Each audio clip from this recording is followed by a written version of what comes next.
जय श्री कृष्ण दोस्तों, जय श्री राधे राधे, जय श्री हरि। और पहले मैंने वृंदावन, फिर पुराना मथुरा, अब मैं आपको ले चलती हूँ गोकुल। भी एक ही दिन का वीडियो है, मतलब एक ही दिन के दर्शन दे तो एक ही दिन का वीडियो है। बार बार आप लोग ये मत सोचना कि मैं ये बहुत ज़्यादा लंबा वीडियो हो जाता है, इसलिए शॉर्ट शॉर्ट करके डाल देती हूँ। और अभी थोड़ा टाइम में बिजी रहती हूँ तो मैं ब्लॉग थोड़ा लेट डाल रही हूँ, तो आप लोग के मतलब इस चीज़ के लिए मुझे क्षमा करिएगा। और बस मैं आ गई गोकुल। दोस्तों मेरे चैनल को लाइक सब्सक्राइब और कमेंट जरूर करना और अपनी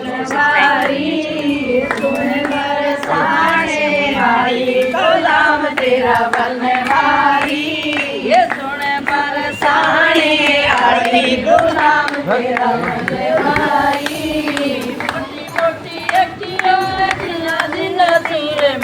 मोटी मोटी अखियां में गिना गिना सुरे माए गायन मेरे तेरी आई गुलाम तेरा बनवारी गायन मेरे तेरी आई गुलाम तेरा बनवारी सुने बरसाने आई। तो अभी तक आप सुन रहे थे माताओं की टोली कितनी अच्छे से भजन कर रही थी। मैं जिज्ञासा वश रुक गई, अच्छा लग रहा था, मुझे शांति मिल रही थी, मन को यहाँ आते ही शांति मिल रही थी, मन बहुत प्रसन्न हो गया था। फिर और हम गए ये नवग्रह मंदिर, ये नवग्रह मंदिर है। तो आइए मैं आप लोगों को नवग्रह के दर्शन कराती हूँ। ये महाराज यहाँ पे बैठे हुए हैं, ये सभी नवग्रह हैं, सारे नवग्रह। और मैं नवग्रहों के बारे में आप जो शनि देव हैं उनके बारे में बात करती हूँ कि कभी भी हमें शनि देव या शनि ग्रह की कभी भी सामने से या तो पूजा नहीं करनी चाहिए, उनके दर्शन नहीं करने चाहिए, उनको हमेशा तिरछे से या उनके साइड में होके करना चाहिए। यहाँ पे सब भजन कीर्तन कर रहे थे और सामने से इसलिए नहीं करना चाहिए क्योंकि उनकी वक्र दृष्टि जिस पर भी पड़ती है वो उसका लेखा जोखा, अच्छा बुरा सारी चीज़ें करते हैं और इसलिए वो न्याय के देवता कहे गए हैं। तो जब तक हम उनकी दृष्टि से बचे रहें, क्योंकि हमें जीवन में पता नहीं होता है कि हम कब अच्छा कर्म बुरा कर्म कर रहे हैं। क्योंकि मेरा मानना है कि हम दिन भर में तो 10 बुरे कर्म कर ही लेते हैं, कम से कम 10 से 20 झूठ तो हर इंसान बोलता है, छोटा मोटा, और उसे हम झूठ की श्रेणी में नहीं लाते हैं। लेकिन उनके यहाँ है वो चीज़, हमारे यहाँ धर्म ग्रंथों में और भगवान के लिए वो चीज़ मानी गई है।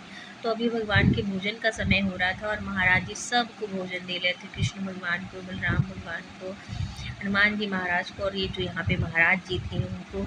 और यहाँ पे सबसे अच्छी बात है दोस्तों कि आप जिससे भी मिलेंगे आपको ऐसा नहीं लगेगा कि आप किसी अनजान से मिल रहे हैं। शायद इसी वजह से कि यहाँ पे लोग इतनी मगन रहते हैं कि वहाँ यहाँ न कोई अपना न पराया, न सुख न दुख, हर इंसान भूल जाता है और अपने आप में ही मगन हो जाते हैं। यहाँ पे अब स्वतः ही कुछ आपको कहने की आवश्यकता नहीं होती, लोग खुद में मगन होके खुद ही भजन कीर्तन करते हैं, खुद ही नाचते गाते हैं। और अब ये देखिए यहाँ पे ये मिट्टी, यहाँ पे लोग होली खेल रहे हैं, लौट रहे हैं, क्योंकि यहाँ पे भगवान कृष्ण जो थे वो यहाँ पे लोटा करते थे, यहीं पे मिट्टी में खेला करते थे। और मैं भी खुद को नहीं रोक पाई तो मैं बैठ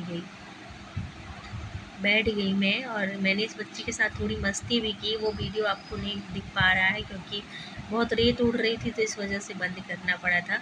और यहाँ पे भंडारा चल रहा है और यहाँ पे ना आपको अभी भी छोटी छोटी कुटिया दिख जाएगी, छोटे छोटे पंडा जो वहाँ पे रहते हैं उनकी कुटिया दिख जाएगी। बहुत अच्छे से हमने दर्शन किया और 12:30 बजे के लगभग ये मंदिर बंद हो जाता है। तो इतना टाइम हो गया था, 12:30 बजने के करीब होने को आया था, तो सबको बाहर निकाल रहे हैं। अब ये बंद हो जाएगा, अब ये 4 बजे खुलेगा। तो कभी भी आप जाइए तो इस तरह जाइए कि आपको टाइम का पता रहे। 12 साढ़े 12 से बंद होगी, 4 बजे खुलता है। और हम वहाँ पे आगे छोटा सा चिड़ियाघर था और यहाँ पे हिरन थे, शुतुरमुर्ग था, बहुत सारे हिरन थे, पर वो बहुत पीछे, जंगल काफ़ी बड़ा है ये, ऐसा वन बनाया गया है छोटा सा, बहुत बड़ा है ये। वहाँ पे बहुत सारे हिरन थे तो ये इनकी देखभाल करते हैं। यहाँ पे टिकट लेके आप अंदर से जाके देख सकते हैं। और यहाँ पे हमने देखने के बाद अब हम निकल लिए हैं ओखल बंदन की तरफ। तो यहाँ पे ना जहाँ माँ ने यशोदा मैया ने कृष्ण भगवान को ओखल से बांध दिया था, ये वो जगह है। तो हम वहाँ की गलियों में आ गए हैं। गांव क्षेत्र है, ग्रामीण क्षेत्र है, और हमने गौ माता को थोड़ा सा हरा चारा खिलाया और हम निकल लिए आगे के लिए। यहाँ पे राधा कृष्ण भगवान का मंदिर है और यहाँ झंडा चढ़ाते हैं।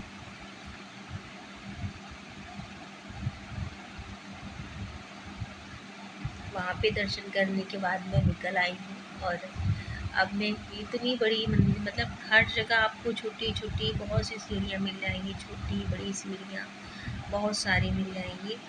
और फिर यहीं पे आगे हमने यहाँ पे दर्शन किया भगवान के। और ये देखिए आप, छोटी छोटी बहुत सारी मंदिर, इतनी मंदिर है कि आप, मुझे लगता है एक दिन क्या 10 दिन में नहीं कर पाएंगे। और ये है यहाँ पे भगवान के बारे में उनकी कथा सुनाई जा रही है। और यहाँ पे कुछ दान के बारे में भी ये महाराज जी बता रहे थे।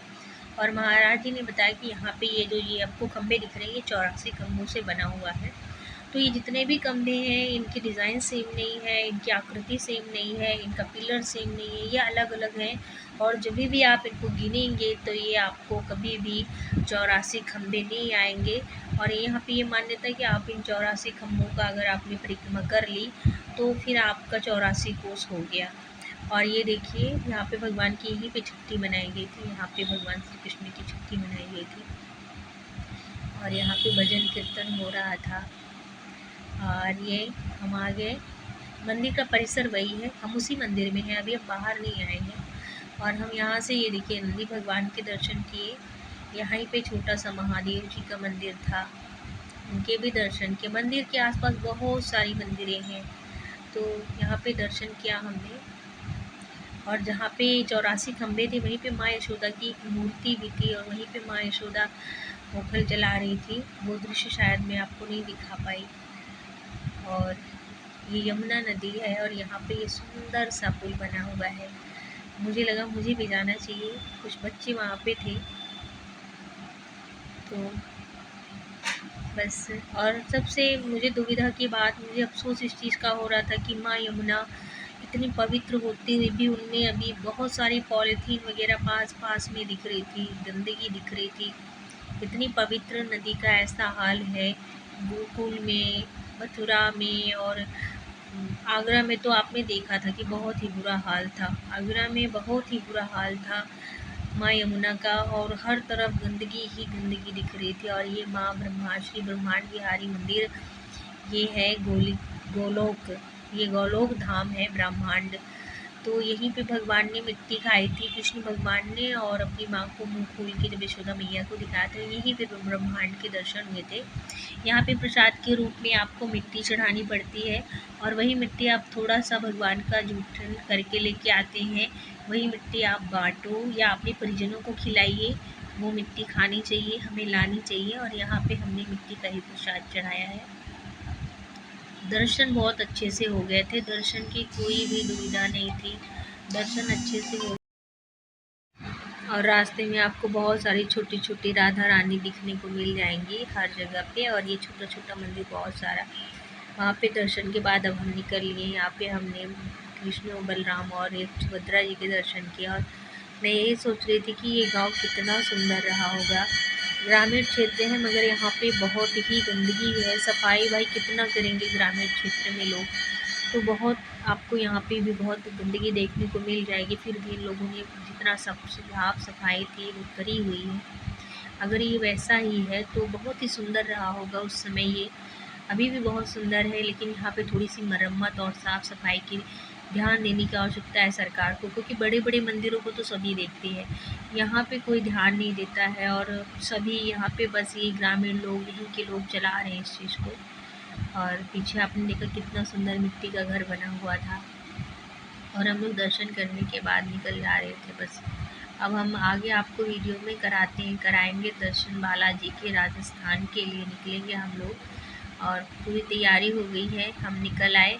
और देखिए जैसा कि मेरे साथ हर ब्लॉग में हो रहा है, हर यात्रा के बाद जब भी मैं वहाँ से रिटर्न होती तो बारिश होती ही होती है।